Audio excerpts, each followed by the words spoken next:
You are the most important person in your life because without you, there is no life of yours.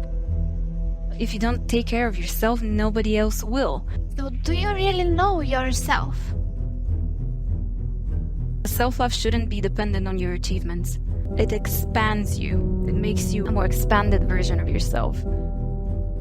Hello everyone, my name is Diana and I'm the host of the podcast Perspective of the Mind. The space where we care for each other. The space where we believe that every small change matters. The space where we expand our consciousness so that we can pass through our life journey more peacefully and more gracefully. Do we know who we really are? Why are we the way we are? It looks like an easy question, right? But is it that simple? What are the obstacles that are stumbling on our ways of living and having the lives that we want to live and have? My guest helps people to get answers to all of these questions and not only. She is one of the youngest and the most promising psychologists and body psychotherapists in my home country, Bulgaria. She says that you are the most important person in your life, and no matter how much you care, you will be the bad character in someone else's story. She is Alexandra Algafari. Well, thank you for the introduction. Can I just add to that quote? Because Yes, sure. From as far as I remember, what I said was that you are the most important person in your life because without you, there is no life of yours. So Exactly. if you don't take care of yourself, nobody else will. It's up to your mom when you're young, but then afterwards, it's up to you, and no one else will put your needs above their own. So it only makes sense that you take care of yourself first. Yes, exactly. And we can start from there with the question, what is self-worth for you? And how do you build your self-esteem, self-confidence? Well, these are interchangeable words, but actually, a lot of the times I think we mistake them for one another. For example, in Bulgarian, I tried to make a difference between the different terms. So, for example, let's see how I can translate it, but self-worth is something that you're born with. It's you believing that you deserve love and respect just because you breathe and you're alive. And this is valid for every single person, like the human rights. It's something that it doesn't matter who you are, it doesn't matter where you were born, it doesn't really matter what you do, what your profession is. You're a human being, and that means that you're worthy of the basic human rights and you're worthy of love and of respect. But then self-esteem, it has to do more with how you estimate yourself. So with estimation, so in order for you to have a good self-esteem, this is you proving your ability to perceive the world the way you would like it to perceive it. It's the ability to test your powers and see that you can achieve things. And sometimes it can have to do with comparison. But when we talk about comparison, usually it's better not to compare it with other people, but to compare with yourself in the past. So have I become better at something? And these two combined, the self-worth and the self-esteem, make up the confidence. Because then you're a confident person that not only do you deserve love, but you're also good at doing things. Yeah. So these are different things and we mistake them. And I'm sure the different colleagues would describe them in different ways, but this is the way I describe them. And I think it's working for now and people understand it because it's a simple way to make the difference between the two. And how do you build your self-esteem? Let's talk about self-esteem now. Self-esteem, you have to test your muscles basically. But for example, if you go to the gym and you start lifting weights, if you've never done it in your life, you're probably going to start with the 1 kilo ones or the 2 kilos. It's something that's easier. And at first you're going to feel, there's going to be the tension there. You're going to have the muscle ache afterwards because you're not used to doing this. But the more you go to the gym, this is how you build your self-esteem with the difficulties in your life as well. The more you test yourself, the more you see that you're getting better and better with the little steps. Next time you can lift something heavier. So for example, this is at the gym, but in your life as well. When you start testing yourself, when you start pushing yourself in achieving different bigger and bigger steps, this is how you believe in yourself because you can see that you're actually getting better. And the most common mistake that people do is that they go all out. All of a sudden they want to climb Mount Everest, but they've never been on the hill that's in their neighborhood. So how can they think that they can achieve that? It's the small steps that you do, and that's how you build your self-esteem. So today you climb the hill, tomorrow you climb the closest peak to your place if it's a smaller one. But here in Sofia where we are, we have one that's pretty easy to climb. Then you go to the higher one, and then one after the other, you go to Kilimanjaro, then you go to Everest in the end. So you don't start with the large goals. Okay. And how about self-love? Is it a combination of self-esteem and self-worth? It shouldn't really be, because self-love shouldn't be dependent on your achievements. It's more related to your self-worth. Self-worth. Mm-hmm. It's more of a synonym, I would think so. Mm-hmm. Because if you believe that you're worthy, that means that you love yourself. Mm-hmm. Mm-hmm. But also, maybe the difference is that love is not just something that you claim. Love is something that you do. Like we make love. So there's something that you need to do with your attitude towards yourself. So it's how you treat yourself, whether you believe that you deserve good things or not, and what exactly you believe that you deserve, more or less. So self-love has to do with accepting everything that's inside of you. And Alexandra, you've heard me in the introduction that I asked the question, the audience, you, me, do we really know ourselves? So do you really know yourself? And how did you get to know your truest self if you really know yourself? I don't think I would be as arrogant to say that I know myself and I know myself perfectly to the depths, because I don't think that's possible. It's the whole journey, the life journey of a person, finding who you are. Mm-hmm. And it's also creating who you are, because you can change a lot of things, because you can learn new things. So for example, if it was difficult for you to be more assertive and, for example, accept that you can be angry as well and set boundaries, you can learn that. That's the beautiful thing about therapy, because if we couldn't change, that would mean that therapy would be pointless.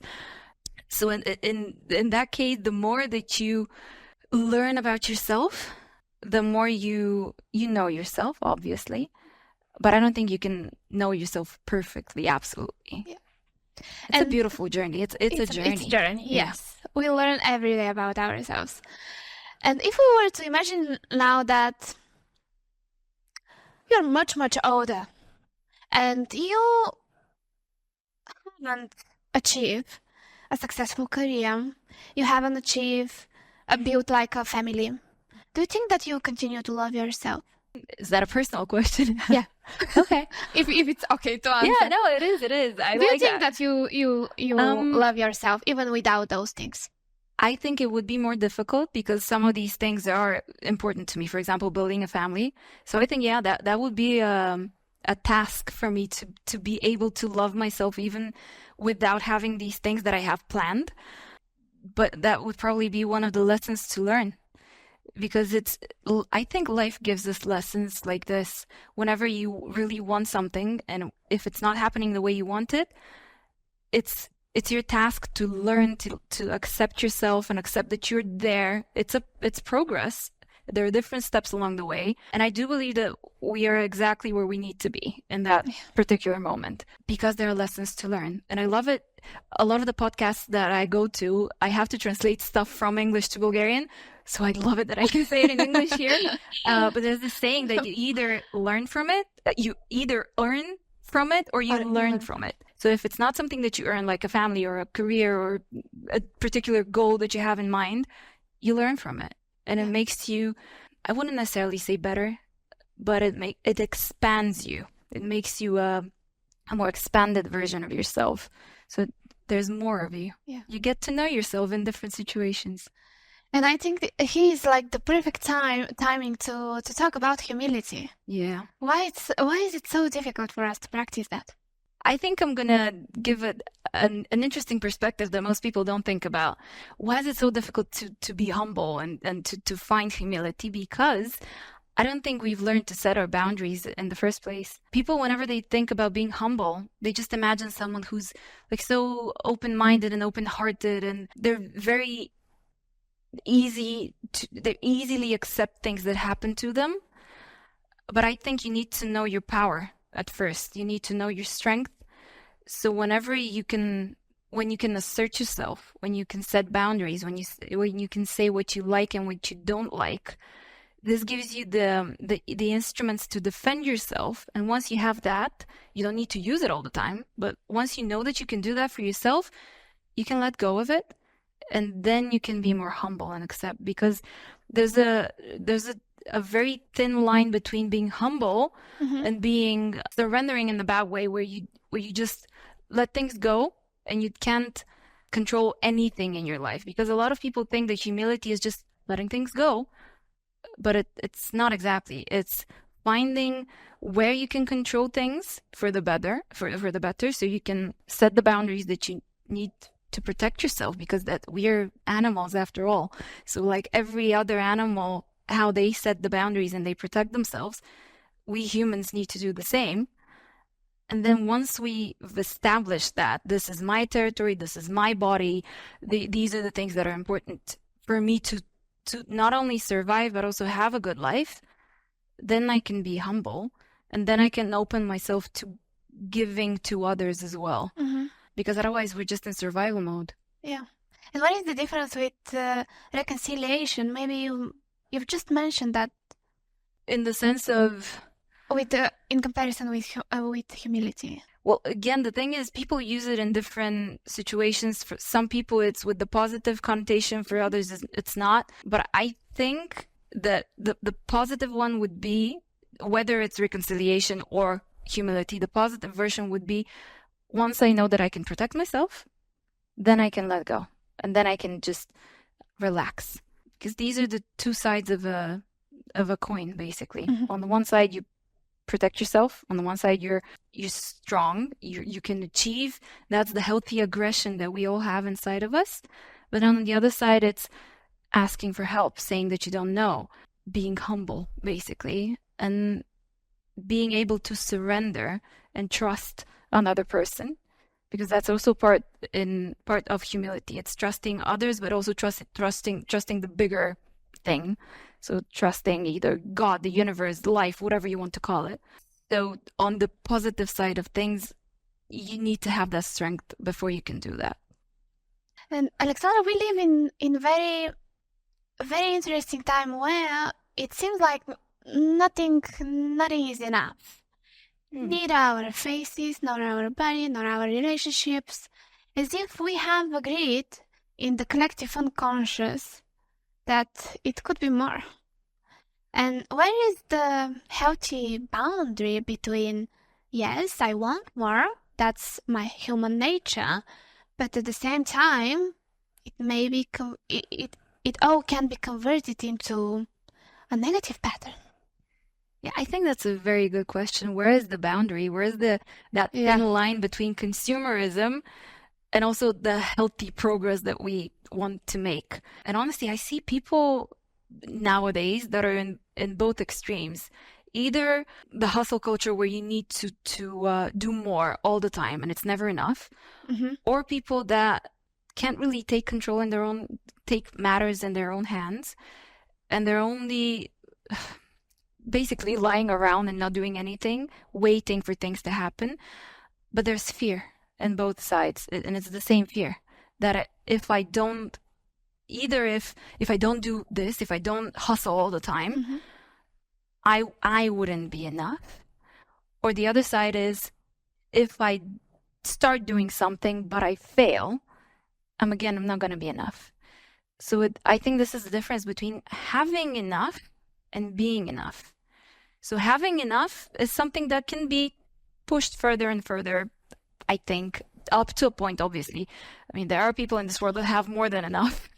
I think the world would be a better place if they didn't ask and work towards having more and more, maybe give some away.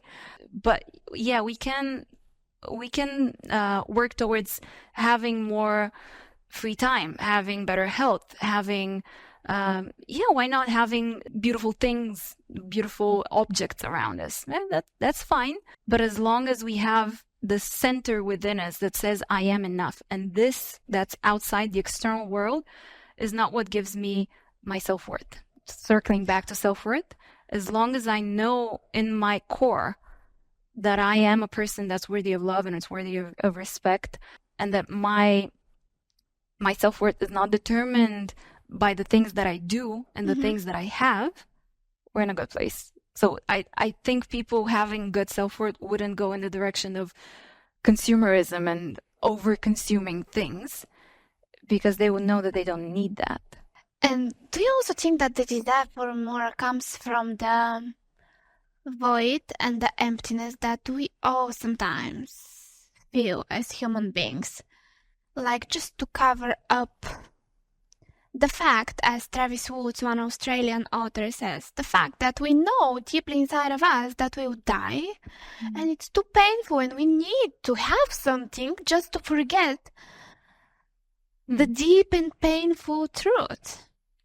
And we have to associate ourselves with something that we have created in our mind as important, although it's illusion. That's an interesting point of view. Yeah, we do know that we are going to die. And if we don't accept that, I guess we would go in the direction of having to do more and want more and have more so we can feel that void. So I think it really depends on how we live. And I'm going to cite someone else, Irvin Yalom, who's the father of existential therapy. The guy is 92 right now, and I saw this interview with him a couple of years ago. He wrote a book with his wife, his previous wife, because he got married this year apparently, who was dying from cancer. And she asked him, Irv, can we write a book about this, about the experience of me dying? So half of the book is her describing her process going towards that void and dying. And on his side, the book was about how the close people around the dying person are experiencing as well this death that is imminent. And something that he said that was really beautiful is that our fear of death gets bigger the more regrets that we have. So it has this relation between how many things we regret usually that we haven't done. The more we have of those, the bigger our fear of death would be. And there's it's a book that I haven't read about the regrets of the dying, but I've heard summaries of the book, and it sounds like a beautiful book. And the most common regrets are that the people didn't live according to their own alignment, and they tried to live according to what other people told them that they should be doing and feeling and eating, and where they should be, what they should do for a living. So one of these was that. And the other one was that they worked too much, that they didn't spend enough time just being. So there's another beautiful saying that we're not human doings, we're human beings. I love that. We kind of forget that, don't we? We do. It's the culture that we live in. I get that. Because on the pedestal, you see having a career and working and achieving things, which is a very, I'd say, masculine perspective. And we kind of forget the other half, where it's the more feminine, which is just being and receiving and accepting and just being softer in general towards ourselves, definitely, but towards the world around us too. And how do you practice human being yourself? Opening space. That's something that we, having to do with consumerism and doing more and having more, we're very much afraid of the silence and the void, as you said. I think we need to practice being in the void more. And being in the void would mean just opening space where we don't do things, where we don't have our schedules filled out. And it's just, I have like this 1 hour, for example. I'm not going to do anything. I'm just going to sit with myself. And this is something that I practice regularly. I do it a couple of times a year. I have a friend who has a house in the middle of nowhere, basically, in a village. It's at the end of the village. There's no reception. There's no internet, and it's just me. And there are probably like a couple of other people living in the village, but then it's just me. And I just sit in silence. I turn off my phones 2 phones, like work phone, personal phone. I don't bring a book with me. I don't bring Netflix, movies, or whatever. Any kind of distraction. Yeah, and it's just me with a notebook and a pen, and that's it. For the whole day, for several days on end. So for example, for like 4 days. Mm-hmm. And a lot of people, when I describe what I do for these 4 days, you just see the fear that comes up for them. Like, oh my God, like, how do you do that? And to be honest, the first time was really scary because I too am afraid of being alone like a lot of people. So the first time I did it, it was basically fear nonstop. And then it just softened, maybe on the 3rd day. And then I've done it many times. And each time, if I take longer breaks between these retreats, these silent retreats that I do, the longer the break between them, the longer it takes me to settle into that state of just being with myself, being in the silence, being with nature, because I don't have a watch either. I just watch the sun, and I wake up with the sun. I go to bed with the sun. It doesn't matter what the time is. A lot of people are afraid of that. So the more we open space for just not doing anything, either it can be either journaling or just having a walk and paying attention to whatever's going on around us, or playing with your pet, or practicing self-touch, because that's something that we either do it when we have to scrub ourselves and clean ourselves, or maybe some people would have a self-pleasure practice, but a lot of the times we just don't touch ourselves to see, oh my God, this is me. Look at that. How beautiful, how wonderful is that? I have this body with me from the beginning of my life until the end of it. So it doesn't need to be a retreat like me. Maybe people can start building it up from, let's spend these 15 minutes in peace and quiet, and then build it up until you get to several days. But in the beginning, it can just be, let's just turn off the TV or my phone, leave it in the other room, and just sit with myself quietly and see what comes up. Yeah, maybe some things are going to come up that we don't like to see, but they need to come up. And do you say that the more we face the fear, the void, the less scared we are? Do you know the Litany Against Fear from Dune? Have you seen the movie? Because it's... I'm not such a movie person, to be honest. Yeah. You well, are like the most... It's a book, actually, because I've read the books, and now the movies there's a hype around the movies. And it's a curious book. It's sci-fi, but there's one thing that's brilliant about it, and it's the Litany Against Fear. And I'm not going to quote it precisely, probably, but it's fear is the ultimate mind killer. So I will face my fear, look into it, to its eyes, and I'm going to let it pass over me and through me. And when I turn my inner eye to look at its path, it's only me that's going to be there.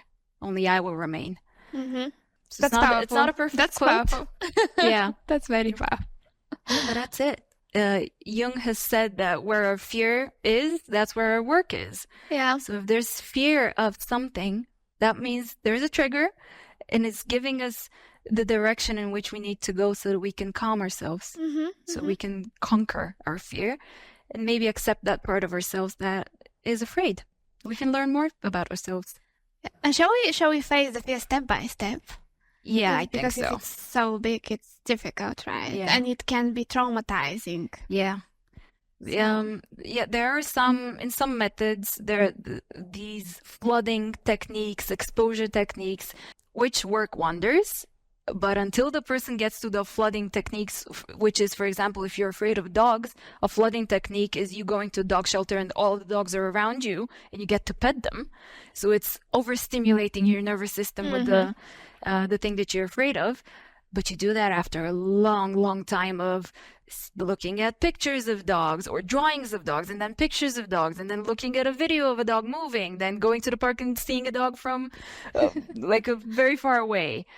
So it's small steps so you don't panic. Otherwise, you're going to throw your nervous system in a dysregulated state where you're in survival mode. So you can't really relax and enjoy the dogs and how soft they are and how playful they are. You would just go into freeze, probably. And Alexandra, we are jumping from from topic to topic. That's how it's going to be. Yeah. The next question is about a tendency that I notice, like worldwide, about artificial looks, artificial lips, eyebrows, whatever, artificial muscles. There is such a tendency, and what is the reason, through the perspective of a psychotherapist? What is the reason for that? We're not judging. We're just observing. Well, on the one side, I'm pretty sure that there are a lot of people that go to the aesthetic clinics that have undiagnosed body dysmorphia. So that's more on the psychiatric side of things. But also, I think it has to do with that self-worth. We are jumping from topic to topic, but we're actually circling back to one thing that's at the center. And this is what we teach people in therapy. Yeah, we do teach them how to assert yourself and set your boundaries, how to ask for help, how to be more confident, or how to attract people to you. We teach all of these things. But at the core, what's most important is that self-worth. And I'll add another self-something, and it's self-compassion.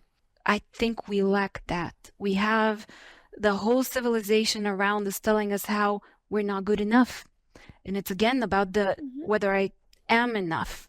And that's the self-doubt that I'm not enough, because I need to be better. I need to look better. I need to be smarter. I need to be taller. I need to be thinner.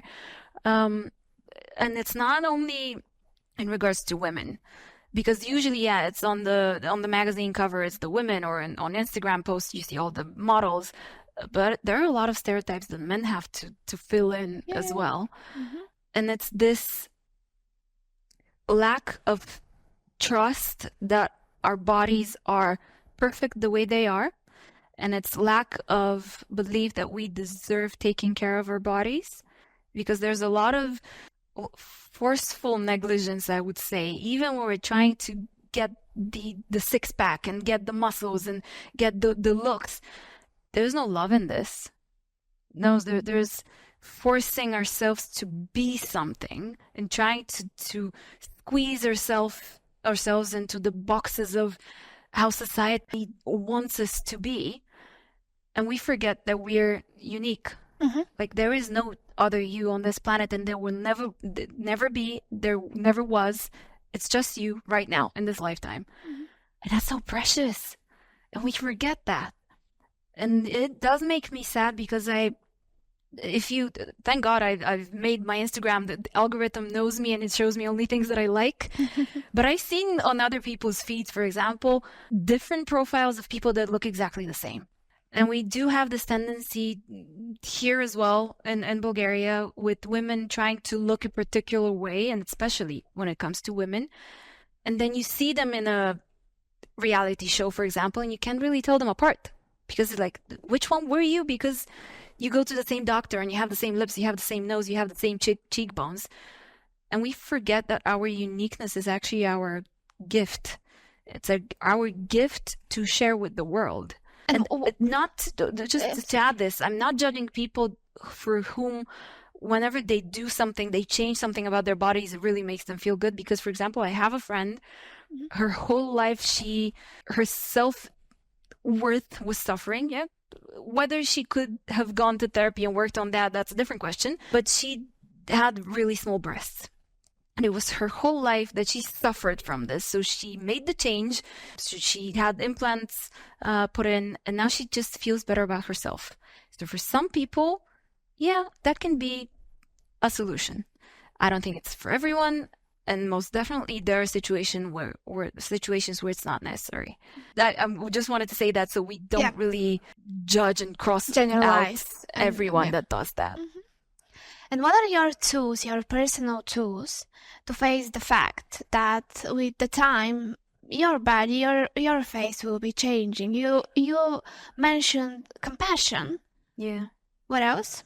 Well, compassion is really, really important. So when you look in the mirror, look into your eyes and try to look into your eyes lovingly and really see these eyes. The eyes are never going to change. They're going to be the same from the moment you were born until the moment you go from this plane of existence. But maybe try and see the beauty in the laughter lines that come up on your face, or it doesn't matter what kind of change it is. Live in such a way that you know that this is the look of a life well lived. So on the one side, it's compassion, but it's also taking care of that body, because we live very sedentary lives. Like we're sitting for hours on end every day. I have this ring that measures what I do the whole day. So sometimes I can see what it feels like whenever I've sat down for 10 or 11 hours in one day, and I can feel it in my body, how lazy I can feel, and how there's just a lack of tonus, a lack of desire Energy. to live, basically, there is in my body. So movement, we really underestimate how important that is. And because I am a body psychotherapist, so I do work with the body. So in the States, they would call it a somatic practitioner or somatic therapist. But I can see how that can be a cure-all, because a lot of the things that I work with people, if they just started to move their bodies and get acquainted, get more embodied, and really learn to listen to what their body tells them, a lot of the problems that they have on an emotional or a mental level would just disappear. But we don't do that. So listening to our bodies, moving, going out in the sun, having good food, so nourishing food and not junk food. These are the things that we can do to take care of ourselves, so we can have a longer but better life. Not just living until we get to 100, but it's how we live until we get there. And having good relationships. Yeah, that's actually a good point, because that's something I'm glad that you added. There's this Harvard study that a lot of people are talking about. What was the name of it? The study of the development of men. And it's a very, very long study, and it's going into its 85th year or 90th year. So it took students 85 years ago, and it started looking at their lives and what makes a good life. Mm-hmm. So what they found was that the most dangerous thing for us, the thing that leads to premature death and to a worse life in general, is loneliness. It's not how much you move. It's not what you eat. It's not the radioactivity around you. It's not the air you breathe. It's loneliness. That's the most detrimental to our lives. So when we flip it over, it's what the quality of our relationships is. It's not how many people around us we have, but it's what the quality of those relationships is. Yeah. And what are you looking for in people around you when it comes to friendships? The bandwidth that they have and the depth that they can go into when we're having a conversation. It's the compassion that I feel towards me. Obviously, I can't ask of people to be compassionate towards themselves, but it is a bonus. But it's their ability to be able to just be there for another person. If they can just be there and listen and not immediately start trying to solve whatever the problem is. It's just the ability to be. And the very important thing for me is that one doesn't matter which person it is around me. It could be a partner, it could be a friend, it could be family. Is for me to see that person is asking themselves questions about themselves. Like, for example, why did I do that? Can I do something? Can I learn more about myself? How can I learn a lesson that's being presented to me? So it's basically, if they're on the path of some form of self-development, that's a person that I would love to have around me. Does it also help you to build trust in these people? Well, this is what actually allows me to trust them. If I can see that they're taking care of themselves, that means that I can trust them. But also something that's very important, if I can see that person being able to set boundaries with whatever is going on in their lives, but with me as well, that's someone I can trust. Because if a person doesn't have boundaries, that means that they wouldn't really be able to have a frame around what they do, what they say, how they act. So if someone has good boundaries, that's a trustworthy person. Do you think that there is a healthy narcissistic behavior? And I'm not talking about narcissistic personality disorder, just behavior. Do you think that sometimes it's healthy? That's a good point that you make. That these are different things. Yeah. Healthy narcissism and the thing that's in the diagnostic manuals. Yeah. That's a different thing. We're not talking about that. Yes, I do. There's something that we call the primary narcissism. And this is what little babies have. This is the thing that we come into this world with. Being narcissistic is important so that we can survive. This is what I was talking about, how you need to take care of yourself. This is you being the most important person in your life because you have needs that you need to meet. And if you don't do it, no one else will do it for you, because other people are also egoistical hopefully in the healthy sense, where you take care of your needs, so no one else would be in charge of yours. No one else would be in charge of or responsible at all for how you feel, what you do in your life. It's up to you. So that's healthy narcissism. And now let's compare that with the empathy. Shall we be careful when practicing empathy? People confuse empathy with another thing in the psychological realm, and it's called projective identification. And all the empaths that we see online where they claim how they've suffered so much because they're so sensitive and they're so empathetic.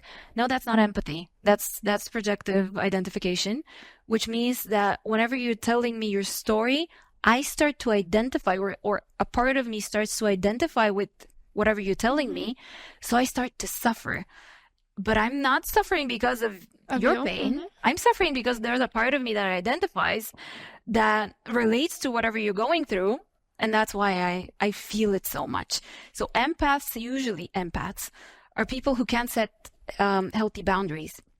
So for example, what they do would be, let's say the inner dialogue would be something like, oh, I'm not going to tell you that this hurts me and I don't like this because you're probably going to feel rejected by this and you're probably going to be hurt. So I don't want you to feel that because I'm so empathetic. No, that's not empathy. This is the identification, because if someone sets boundaries with me, a part of me most probably would feel rejected. So I'm projecting this onto you, imagining that you would feel the same way. So being empathetic is different. It's my ability to sense what you're feeling. And the way I describe it is I would let it pass over me so I can get a feeling of it, but I'm not going to let it pass through me. So I'm not letting it in. So identification would be if I let it in.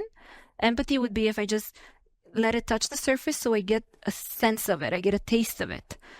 And the difference, like a very simple actually description of what healthy narcissism is and healthy empathy is. Narcissism says, look at me. And empathy would say, I see you. But that's it. It's not I love about how you describe that. Yeah, it's not about me doing something for you and feeling your suffering. No, it's me being compassionate. That's different. And let's now move to love. Why do you think there are so many romantic, intimate relationships that are just kind of a drama? Yeah. What is the reason for that? Is it the unconsciousness again, or is that? Yeah, it's always something coming up from the unconscious, but the unconscious is not only the bad things inside of us. It's if we were conscious of absolutely everything that was going on nonstop in our lives, we would be paralyzed because there's so much information nonstop. If I had to be aware of my bloodstream right now, of my breathing, of this conversation, of the temperature in the room, of things that I need to do because they're on my schedule afterwards, I would be so overwhelmed. So a lot of the things go into the unconscious and they control us from there, but that's also a good thing because we need our consciousness to be able to do other things, because otherwise we wouldn't have our ability to be creative or just enjoy whatever's going on around us, because we would just be overstimulated with everything going on. But in relationships, I think drama stems from either people not having worked on the patterns that they keep repeating in relationships, or because, well, there's actually a pattern, people going into relationships too fast And that's something that I'm guilty of, and I've done many times. And I've seen how it doesn't work. But it's people looking for the fairy tale, looking for the high. So kind of like it's an addiction, the dopamine, the adrenaline that we get whenever we're in love. But that's a chemical reaction. So being in love and loving someone are two different things. So being in love is the hormonal reaction, it's the chemical reaction in the body, and it's the thing that we see in the movies, and it's the point where fairy tales end. And they live happily ever after, but we only see that first part of they're in love.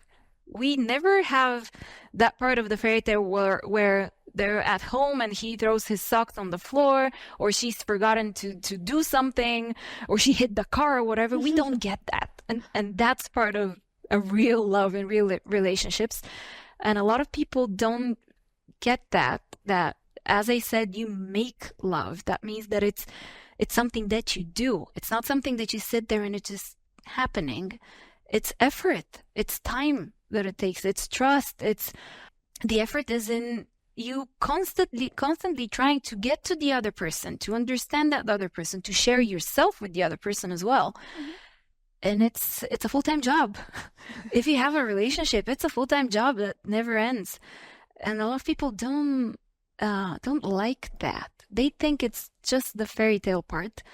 And to be honest, in the world that we live in, it's very easy to change your partner. If once upon a time you lived in your village and there's just one person for you, that's it. And then you couldn't divorce them. Right now, the moment something comes up that you don't like, you swipe, what is it, right or left? Because I don't know. I've actually never been on a dating app, but you swipe and you change. Yeah, it's easy. Yeah. It's easy. No effort. No effort. Yeah. It's easier without effort. And I think that's why the drama. People don't communicate. That's the number one problem people have in relationships. It's a failure of communication. Mm-hmm. Do you think that it's healthy to forgive? It's healthy, but after that to accept a person after infidelity? It really depends. There are relationships that actually flourish after infidelity. They get better. But that means that both people in that relationship are working on it, and they're mature enough to overcome it. And for a lot of people, that's not the case. Whenever there's infidelity, probably it's not 100% of the times, but most of the times, whenever there's infidelity, it's not just one person's fault. There are reasons on both sides of the relationship that something happens. That's not victim blaming. That's not saying that the person that was cheated on has to take all of the responsibility and it's their fault that they weren't dressing sexier or whatever. But it's also, I think it's empowering even for the victim to see what part they played in that situation as well, and what they can do to make the relationship better if they want it to work. Whenever there's infidelity, usually what I find with people is that means that there's a lack of fulfillment in that relationship. Something's missing. And then a situation with infidelity or someone just cheating on someone else can be a very good sign that there's something wrong. And I've heard from a lot of people that once they figured out what was wrong, because usually the person you cheat with is someone that gives you something that's the thing that's missing in the relationship.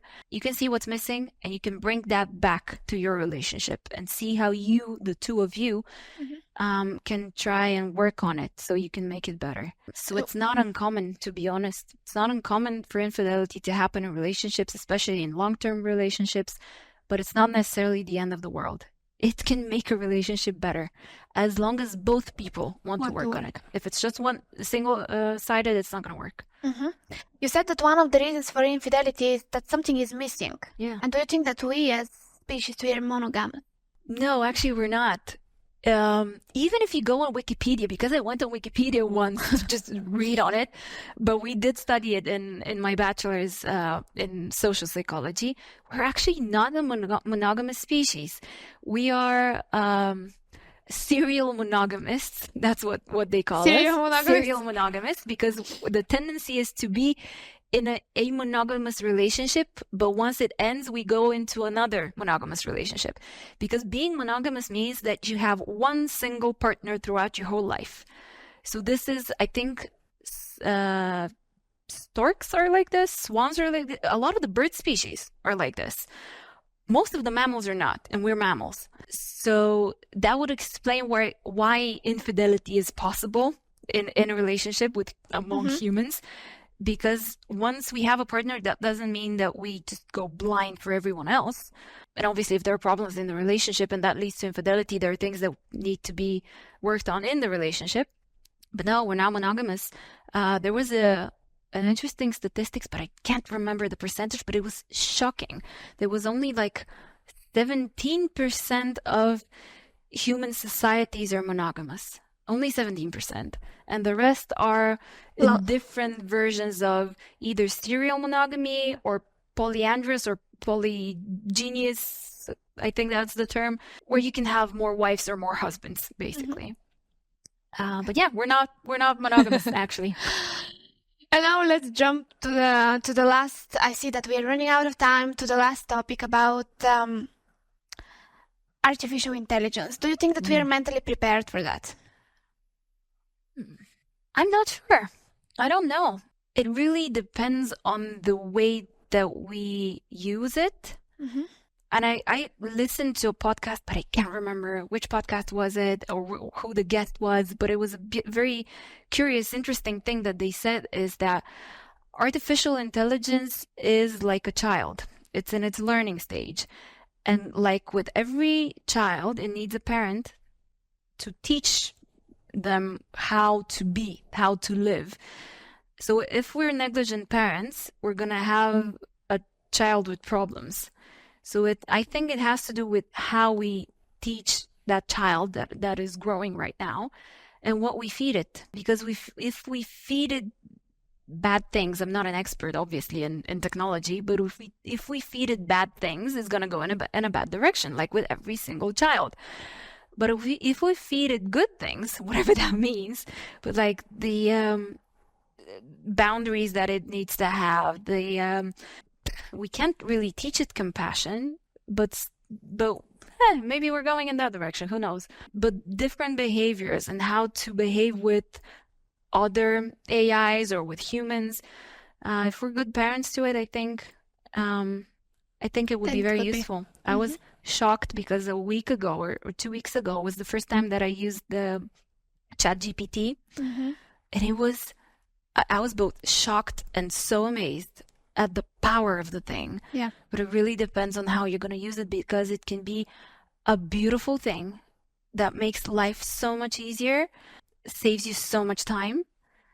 But if you spiral, if you're not the parent, but you become the child in that situation, you can lose yourself. And that's when it can be dangerous. So if we're working on our maturity and on that self-worth at our core, and we know where we are, we're aligned with ourselves, I don't think it's going to be dangerous. It's going to be a beautiful addition. And one last mystic question. Okay. Why? I think nobody has the answers. We're just suggesting. And I would like to hear your suggestion. Why are we here on this earth? I actually have an answer to it. I don't claim that this is the answer. I'm no messiah. But I have an answer for myself because I've thought about it. And I think a lot of people think about this. I think it's for us to experience emotions.